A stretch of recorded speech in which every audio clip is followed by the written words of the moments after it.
Hi everyone, it's Renee again, the creator of Badlands Cola, and today I'm here to talk to you about something very important. On June 24th, the United States Supreme Court ruled to overturn Roe v. Wade. This stripped away the right for people in America to have a safe and legal abortion. Restricting access to comprehensive reproductive care, including abortion, threatens the health and independence of all people, which we have already seen with abortion bans and restrictions in countries like Poland and Malta. I encourage our audience wherever you are to learn more about what you can do to help at podvoices.help. That's podvoices.help. And for those who might not know, Badlands Cola is a Canadian-run show. I know it's tempting to assume our Canadian reproductive rights would never be threatened like this, but this rhetoric exists here at home. So to our Canadian listeners, please, I encourage you to take action, either by heading over to podvoices.help or by learning more about what you can do locally to help protect reproductive freedoms here in Canada. Thank you, and take care.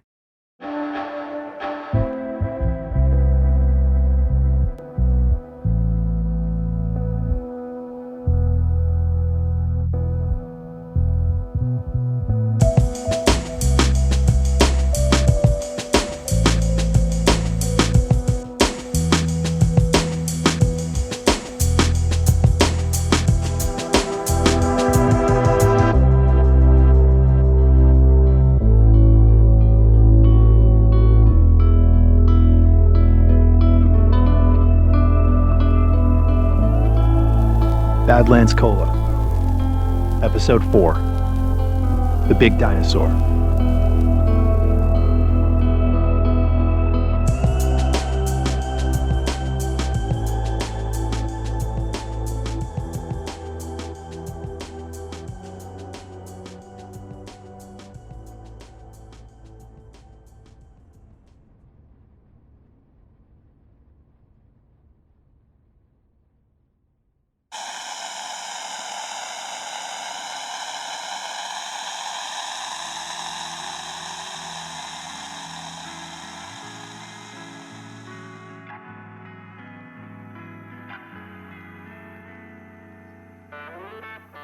You're listening to 101 FM The Raptor. Non-stop hits of the 60s, 70s, and 80s. Got a request? Call in at 555-2323. What time is it? Hey folks, pardon yet another interruption to this morning's programming. Just a second. Sonny, if you can hear this, it's Strathcona. I need you to call into the radio station. Oh, God. Back to focus. Strathcona? God, you gotta be kidding me.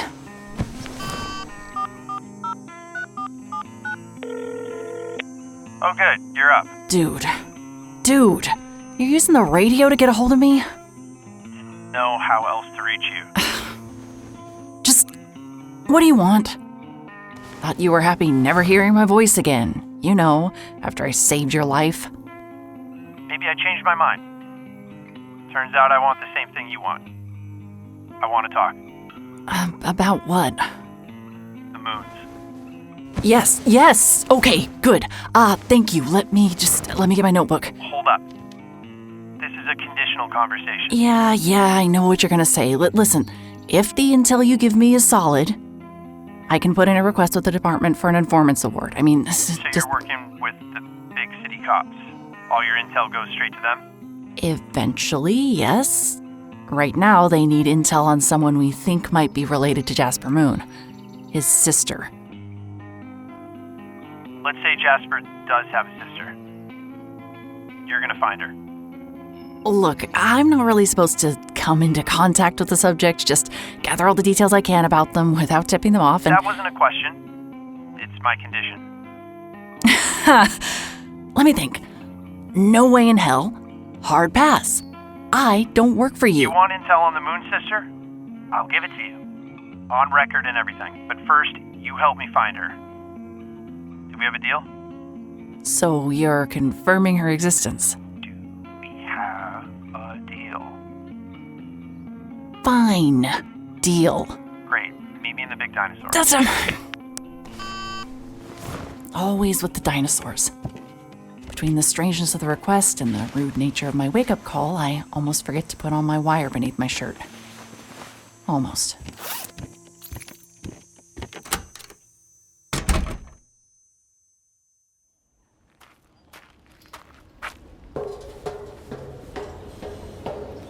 So, the huge, tacky dinosaur in the middle of town.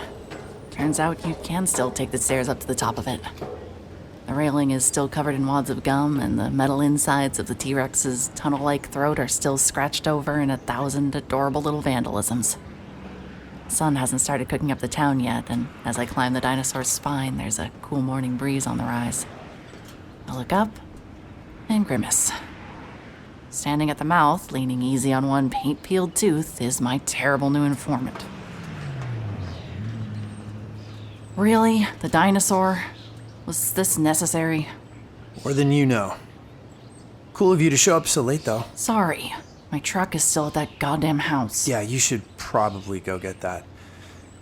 Hey, look, you've got a little piece of... Hey! You can't just go around unzipping people's jackets. You know, I had a feeling you'd be wearing a wire, but I hate being right. Look, dude, this is my job. Wires are standard operating procedure. Yeah, I'm sure they are. And if you insist on wearing one, we're done.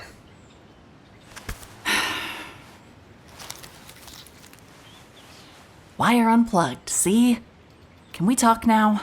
As long as you keep it that way. Does Jasper Moon have a sister? Yes.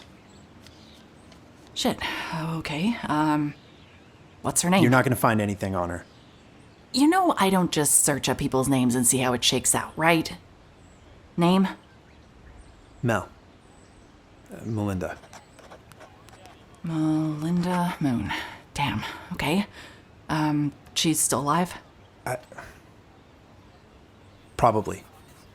Haven't seen her around town in years. Okay, so she lived here but moved away. I guess. No idea where to. Huh, great. What's your relation to the Moons then? I went to school with Mel. We were friends. What kind of friends? I don't know. The kind that skipped gym class so they could go hang out at the electronics store kind of friends. What? The owner would let us steal his old broken radios and tinker with them until we could get them working again. That kind of friends. And you have no idea where she went? I told you, no.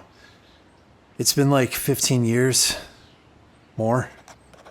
You lose track of people. You just grew up. Okay, what about Jasper Moon? Did he go to school with you too? No. Too old. Okay, and was Jasper close to Melinda, do you think? He wasn't really around. Their parents were hard asses. Arm's length, rich boomer types, you know. Jasper watched out for Mel, maybe, but they weren't attached at the hip. So would you say he was protective of her, like, I don't know, possessive protective? Excuse me? Listen, the guy ran one of the nastiest cults this country's ever seen, and people like that, they tend to follow a pattern. I mean, I tailed this asshole for 3 months, and I wouldn't say he exactly broke the mold. Whoa, hold on. You were part of his investigation, too? Yeah, let's just, can we ignore that I said that? Wait, what do you know about him? What happened before the arrest? No, nothing. Let's Bullshit. The news said he's in custody. Has he said anything? Have you spoken to him? No. Look, I know literally nothing apart from the fact that he's incredibly dangerous, is directly or indirectly responsible for the deaths of at least 4 people, and is now awaiting trial. Jesus. Anything else you're keeping to yourself, or... Being secretive is part of the job, okay? Back to Melinda Moon. Do you know if and when she started having any interaction with the cult? I don't. Nothing at all. Mel moved away and then Jasper did too. I told you, I haven't seen either of them in years. Put that in your report. I have her name and the fact that she exists. That is hardly a report. I need to know if she was ever involved with the cult. Well, then maybe you better start asking around town. Or is that not part of the job? So, what, you're just ditching me? No, I've just decided I'm going to get some actual sleep. Wait. Before you go, give me a contact at the Paleontology Center. Whoever is telling you whether they're open or not. Anyone. Give me your phone. There you go. Happy birthday, asshole. They barely talk to me, but I'm sure you'll win them over. Don't forget your truck. It's a long walk to the center, and I'm not giving you a lift. I'm not an asshole. I'm just doing my job. And if Strathcona thinks he's backed me into a corner, he's wrong. Half my time as a private investigator might be spent sitting in dark cars, drinking cold coffee and scribbling notes, but that doesn't mean I'm afraid to butter up some locals and do the hard work face to face. Most importantly, I put my wire right back on. And then I go rescue my truck.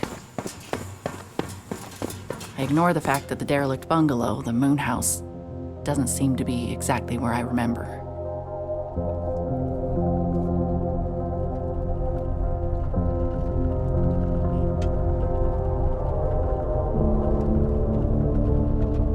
And for the second time in as many days, I find myself speeding up the long, winding road into the ruddy mesas that surround the city, to the Paleontology Center. It is apparently where I go when I'm running out of options. Or just running. As I walk under the life-sized stegosaurus that watches over the center's wide, hexagonal visitor entrance, it looks like the temporarily closed sign is still taped to the inside of the front doors, already collecting dust and bleaching in the sun. I double-check the number Strathcona put into my phone and call. No, Strathcona, the center isn't open yet. No, not even the gift shop. Thank you for checking in. Have a nice day. Whoa. Bye-bye. Hold on. This isn't Strathcona. Oh my goodness. Oh no. Who is it then? My name is Sunny. I'm looking to speak with someone at the Paleontology Center. That's me, Dr. Gillespie. But I won't be of much help. The center is closed. Yes, so you said, and I very much heard you, but... Super closed. Yeah, I know, you... Close of Rooney. Oh my gosh, I can't believe how closed we are. Thank you for calling anyway. Try again tomorrow. Bye-bye. No,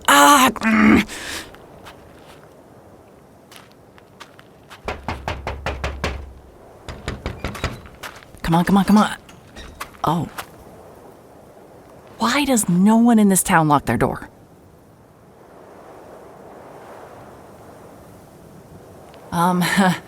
Dr. Gillespie? I mean, at this point, I'm just checking to see if he's okay, right?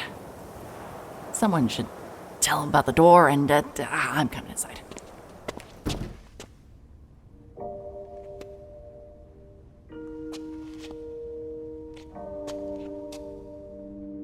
The center could definitely use a reno. It hasn't changed a bit since my last visit as a child. It's all cheap wood, smudged glass, and huge round pedestals displaying some smaller specimens. Drops of amber suspended in resin, a petrified stump of wood in stripes of dusty rose, even a few iridescent ammonites, their oil-slick whorls glinting as I pass. At the back of the foyer is a monument to Cretaceous death, and the center's pride and joy, a near-complete skeleton of an Albertosaurus, one of the huge meat-eater dinosaurs discovered right here in the Badlands. It's displayed in the same pose it died in, spine twisting, neck craning back as if to nip its own splintered tail. The fossilized bones are coal-colored from the local sediment, and its jaws are cracked almost painfully wide. Hello? I'm a researcher. I would like to speak to one of your staff about the closure. I have a spooky video to show you.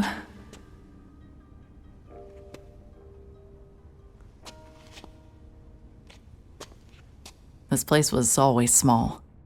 It started back when fossils were getting turfed up every other week as a research laboratory for new specimens to be safely cleaned, studied, bagged, and tagged before getting shipped off to various glittering museums.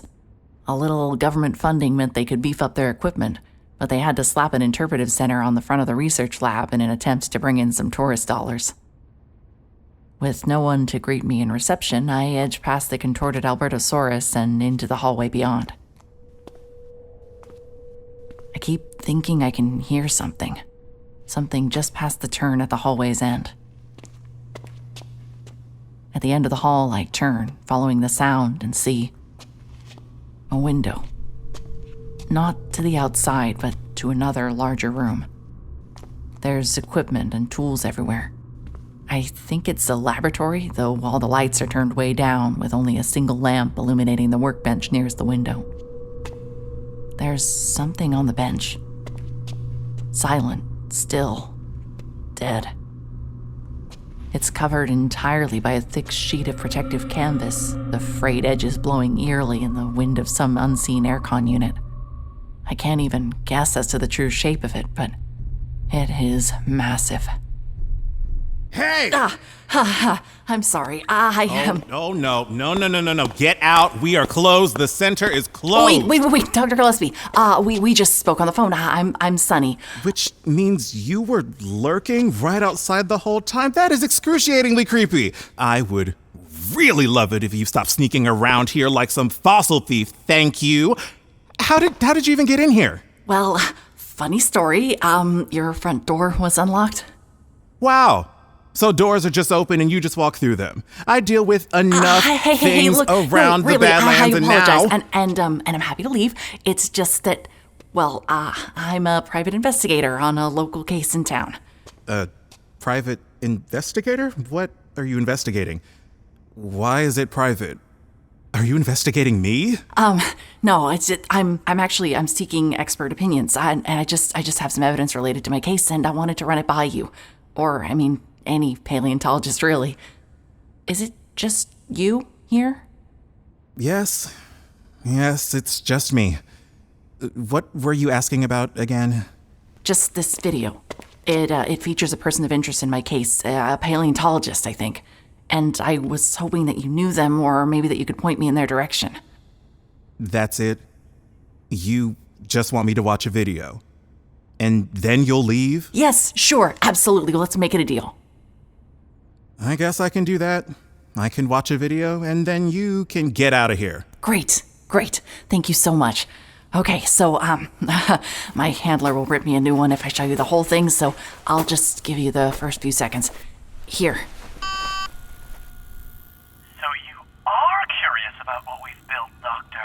Not even a little bit, because I know that your claims are utter nonsense. Would you like to see the fossils? We don't have them all just yet, but enough to proceed, I feel. Whatever proceedings you have planned, it's all just cultic pageantry.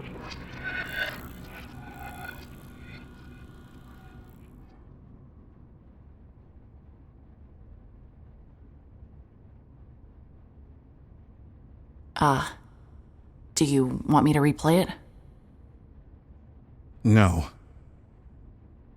You didn't tell me you were investigating Jasper Moon. You recognize Moon in that?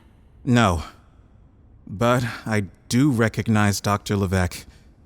He was the only other paleontologist here. Oh, I knew it. Okay, and he knew Jasper Moon. Oh, this is big. Is there any chance you could point me in his direction? I really need to speak with him. There's no chance whatsoever. He's dead. Oh, Doctor, I really The center didn't... is closed. It's time for you to go. Look, if Moon hurt your friend in some way, then maybe I can... I said the center is closed. Get out.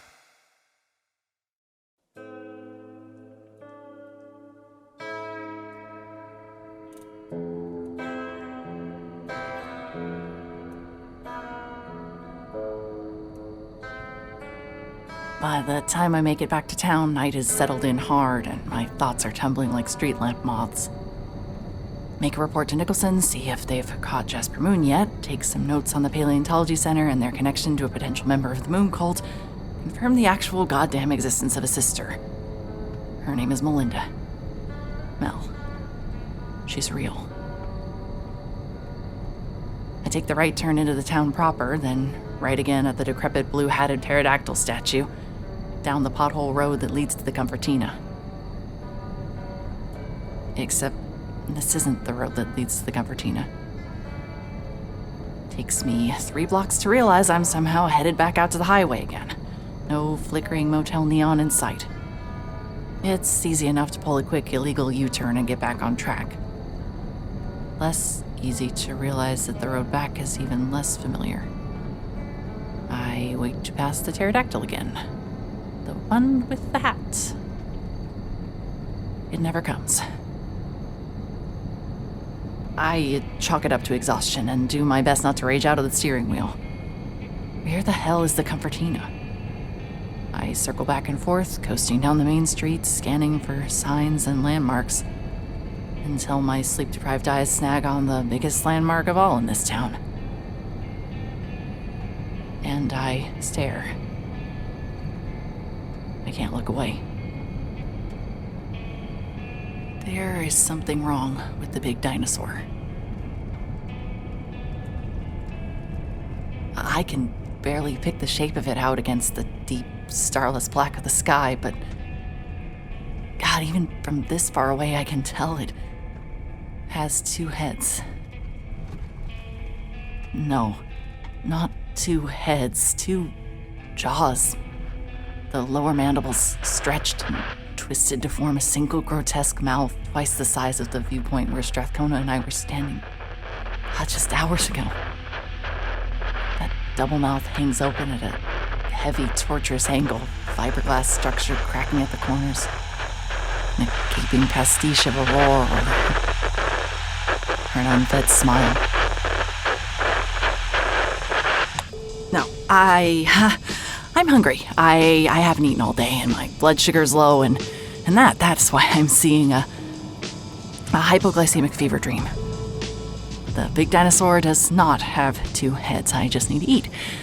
Shit, is anything even open this light? Enemies about town. Time for another raptor update. My tomato plants are dead. You might be thinking, Strathcona, you killed your succulents, you killed your air plants, you killed your cactus. Why would you think this would turn out any different? You tragic man. Listen, things were just going really well, and I got attached. Not the only thing of mine I had torn out of my hands this weekend, but that, my darlings, is a story for another week. Stay tuned after this next track, and I'll tell you about two things you actually care about. The start time for the Blue Dunes Pancake Breakfast later this week, and the official winners of the Yard Sale Wars.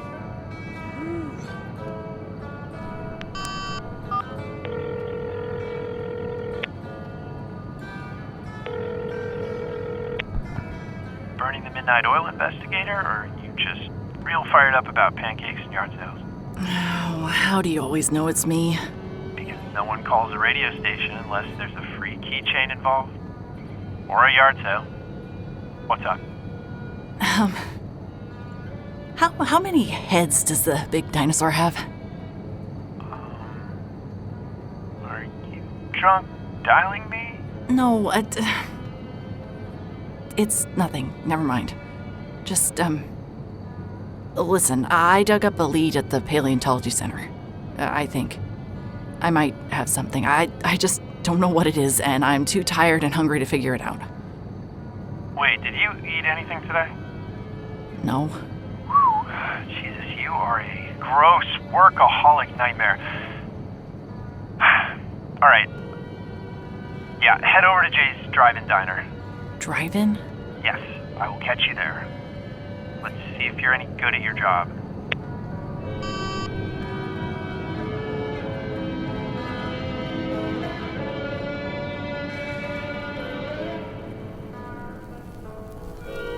Badlands Cola is written, directed, and produced by Renee Taylor Clint. This episode was sound designed and mixed by Russ Moore and features the voice talents of Liz Morey, Briggon Snow, Elvis Barkdale II, Ron Guan, and Dustin Vuong Nguyen. Special thanks to our artist representative, Giancarlo Herrera. Visit badlandscola.com and follow Badlands Cola on Twitter for show notes, announcements, behind-the-scenes content, and more. Good night.